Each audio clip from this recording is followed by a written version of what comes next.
Shalom. Mari kita buka Injil Matius pada pasal yang kedua ayat 1 sampai kepada ayat yang ke-12. Sesudah Yesus dilahirkan di Betlehem di tanah Yudea pada zaman Raja Herodes, datanglah orang-orang Majus dari timur ke Yerusalem dan bertanya-tanya, di mana dia raja orang Yahudi yang baru dilahirkan itu? Kami telah melihat bintangnya di timur dan kami datang untuk menyembah dia. Ketika Raja Herodes mendengar hal itu, terkejutlah ia beserta seluruh Yerusalem.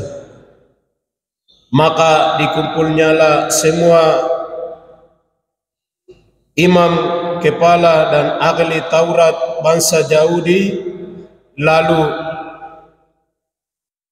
ditanya keterangan dari mereka di mana Mesias akan dilahirkan. Dengan hati yang baik, orang Majus datang menyembah Yesus yang lahir di tanah Betlehem. Berita baik dalam Lukas 2 ayat 11 itu, hari ini telah lahir bagimu juru selamat. Itu berita baik bagi dunia lima benua. Ibu bapak yang Tuhan Yesus kasih, berita baik itu pada saat berita baik hadir dalam dunia ini, semua orang mendengar. Orang Yahudi juga mendengar, orang bukan Yahudi juga mendengar. Berita baik bagi dunia ini mendengar juga orang bukan Yahudi. Dalam Matius 2 ayat 1 sampai ayat yang ke-12 itu, orang Majus itu bukan orang Yahudi. Orang Majus itu orang Yunani. Tapi orang Yunani juga bisa mendengar berita baik itu. Lalu berita baik itu mendengar orang yang rendah dan juga orang yang kaya. Para gembala itu orang rendah. Orang Majus itu orang pintar, orang bijak, orang yang punya ilmu. Mengapa berita baik Natal itu bisa dengar semua orang? Lukas 2 ayat 11, karena keselamatan itu milik untuk semua orang.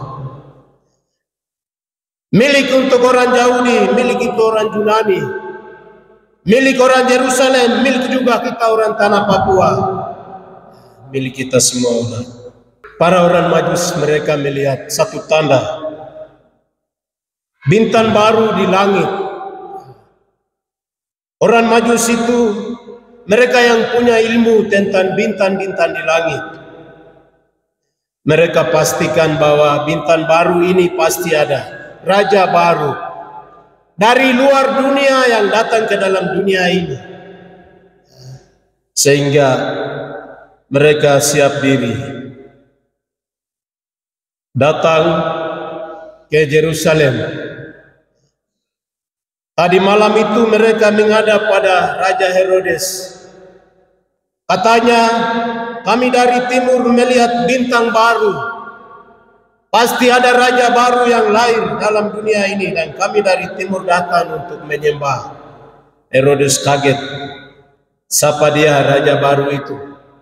Pagi itu mereka keluar, pagi mereka keluar, ikuti bintang itu.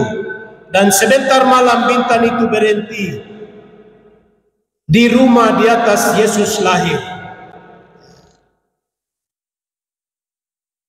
Di rumah di atas Yesus lahir. Malam itu juga orang Majus itu masuk untuk mempersembahkan persembahan mereka. Bapak Ibu umat Tuhan yang Tuhan Yesus kasih, berita baik itu pada saat berita baik hadir dalam dunia ini, datang mendengar setiap orang yang memiliki hati yang baik di hadapan Tuhan. Maria punya rendah hati. Maria seorang pemudi biasa di desa. Kalau melihat di luar, Maria tidak bisa terima salam istimewa dari Tuhan Allah itu. Tapi orang surga itu melihat hati, membuat Maria mendapat penghormatan besar dari Tuhan Allah. Yusuf itu dia tulus hati. Para orang Majus itu punya sukacita hati. Sukacita hati. Sehingga orang Majus datang dengan hati yang penuh sukacita, hati yang berkenan di hadapan Tuhan itu. Mereka datang untuk menyembah. Karena hati yang baik, mereka korbankan tenaga, waktu, dan harta untuk Tuhan. Mengapa bisa itu? Karena orang Majus itu bukan orang Yahudi. Orang Majus itu orang Yunani. Tapi mereka bisa itu. Korbankan tenaga, waktu, dan harta untuk Tuhan. Karena hatinya penuh sukacita. Orang yang punya hati yang penuh sukacita, melayani banyak atau kurang, bagi mereka tidak ada kurang. Hati yang memiliki hati yang penuh sukacita itu, memberi besar atau sedikit, bagi mereka tidak ada ukuran. Orang yang penuh sukacita itu, jalan jauh atau pendek, itu bagi mereka tidak ada ukuran. Kenapa bisa itu? Tinggalkan istri, tinggalkan tempat tinggal, tinggalkan aktivitas kerja mereka. Mereka korbankan waktu, harta, dan tenaga untuk Tuhan. Karena hati penuh sukacita. Ibu bapa yang Tuhan Yesus kasih, karena mereka hati penuh sukacita, mereka ketemu dengan Raja baru. Kalau hati belum ada penuh sukacita, tidak bisa ketemu dengan Raja baru yang lahir dalam dunia ini. Jemaat Tuhan yang Tuhan Yesus kasih, dalam Natal ini kita jalankan banyak kegiatan. Korbankan pujian kita, korbankan harta kita, korbankan tenaga kita. Tapi kalau hati kita belum memiliki hati yang baik, itu menjadi kegiatan biasa. Orang surga tidak bisa terima. Kita tidak bisa ketemu dengan Tuhan. Kita tidak bisa melihat mujizat Tuhan, tanda heran Tuhan, keajaiban Tuhan dalam hidup ini. Ini menjadi pelajaran. Mari kita memiliki hati yang baik, lalu kita ambil bagian untuk menyembah Tuhan. Kita ambil bagian untuk korbankan harta kita untuk Tuhan. Kita ambil bagian untuk ciptakan lagu baru buat Tuhan, supaya semua persembahan kita menjadi persembahan yang harum bagi Tuhan, persembahan yang berkenan bagi Tuhan, persembahan yang diberkati oleh Tuhan. Ini kebenaran yang ketiga. Pertama, kebenaran yang kedua, karena orang Majus memiliki hati yang baik, mereka membangun kerjasama yang baik dengan orang surga. Ayat yang ke-12, ayat yang ke-11 dan ke-12. Maka masuklah mereka ke dalam rumah itu dan melihat anak itu bersama Maria ibunya, lalu sujud menyembah dia. Mereka pun membuka tempat harta bendanya dan mempersembahkan persembahan kepadanya, yaitu emas, kemenyan, dan mur. Dan karena diperingatkan di dalam mimpi supaya jangan kembali kepada Herodes, maka pulanglah mereka ke negerinya melalui jalan yang lain. Membangun kerjasama yang baik. Orang Majus punya hati yang baik, membangun kerjasama yang baik. Setelah mempersembahkan persembahan mereka, sembahkan untuk Tuhan. Malam itu malaikat yang datang kepada Maria, malaikat yang datang kepada Yusuf, yaitu Gabriel, itu datang juga kepada orang Majus. Katanya, persembahan kamu sudah mempersembahkan. Sekarang firman Tuhan, kamu jangan kembali kepada Herodes, tapi harus menuju ke tempat tinggal kamu melalui jalan lain. Orang Majus itu orang pintar, orang yang punya berilmu. Tapi orang Majus juga luar biasa. Kalau orang pintar, orang yang berilmu itu, apalagi ini perintah raja Herodes. Orang pintar itu harus ikuti, harus turuti perintah raja itu. Tetapi dalam kondisi yang diperintahkan Herodes datang memberitahuan itu, malaikat Tuhan, surga juga datang firman Tuhan, kamu jangan kembali. Posisi mereka pilihan, mau ikut yang Herodes atau mau ikut yang Tuhan. Bagi orang Majus itu luar biasa, dan hati mereka hati yang baik, sehingga mereka ambil keputusan harus mengikuti perintah Tuhan. Mereka hati yang baik sehingga merasa mereka jalan Herodes itu jalan yang penuh dengan pendusta. Jalan Herodes itu jalan yang penuh dengan pembunuhan. Jalan Herodes itu jalan yang penuh dengan penyiksaan, penganiayaan, perkosaan, perampasan. Sehingga orang Majus hati yang baik, mereka menuruti perintah Tuhan.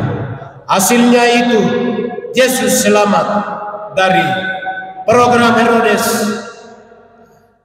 Ibu bapa yang Tuhan Yesus kasih, sebagai anak Tuhan, sementara kita melayani, sementara kita bekerja dalam ladang pelayanan pekerjaan Tuhan itu, iblis punya bisikan juga masuk, surga punya firman juga masuk.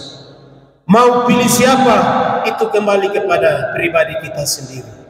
Mau pilih siapa, mau dengar siapa, mau ikuti siapa, itu kembali kepada pribadi kita. Kalau kita ikuti perintah iblis, perintah Herodes, hati-hati.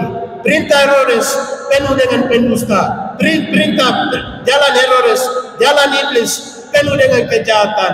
Jalan Herodes ujungnya menuju pada neraka, ujungnya menuju pada kematian kekal, ujungnya menuju pada kebinasaan. Mari kita mendengar apa yang Roh Kudus perintahkan kepada kita. Kalau kita mendengar, Yesus yang ada dalam hati kita tetap akan berkata, tetap akan berkarya. Nama kita yang sudah terdaftar tetap akan tertulis di dalam kuasa dan kemuliaan yang Tuhan kasih, tetap akan terhiasi dalam hidup kita. Hasilnya itu kita juga bisa memperoleh hidup yang kekal. Ibu bapa yang Tuhan Yesus kasih, mari kita memiliki hati yang baik. Kalau tidak ada hati yang baik, kita tidak bisa nilai, kita tidak bisa pilahkan, kita tidak bisa pastikan mana yang bisa ikut, karena hati itu menentu. Dari hati datang kepada berbicara, dari hati perintahkan tangan kerja, dari hati perintahkan pikiran berpikir, dari hati perintahkan kaki berjalan. Kalau hati kita tidak memiliki hati yang baik, tangan menjadi alat untuk iblis kerja, mulut menjadi alat untuk iblis kerja, pikiran menjadi alat untuk iblis kerja, membuat kerajaan yang ada di dalam hati kita, Yesus yang ada dalam hati kita, sendirinya akan hilang, sendirinya akan lenyap. Iblis yang berkata, dan iblis pakai kita menjadi umatnya, menjadi hambanya, dan terakhir menuju pada kematian kekal. Ibu bapa yang Tuhan Yesus kasih, tema kita adalah dengan hati yang baik. Orang Majus datang mempersembahkan dengan hati yang penuh sukacita, lalu membangun kerjasama yang baik dengan orang surga. Mari kita berdoa. Tuhan Yesus, kami mengucap syukur firman-Mu pada pagi hari ini. Berkati hamba-Mu, berkati seluruh jemaat yang mendengar. Iblis tidak senang ketika kami diperiasi dengan kuasa Allah. Kehadiran Tuhan, kerajaan Allah itu hadir dalam hati kami, sehingga banyak penawaran yang datang. Ajar kami oleh Roh Kudus-Mu, jaga hati kami, supaya dengan hati yang baik, untuk kami bertindak, melakukan apa yang Tuhan berkenan dalam hidup kami. Ini doa kami, dalam nama Yesus hidup. Kami sudah berdoa, serta mengucap syukur. Haleluya Bapa di surga. Amin.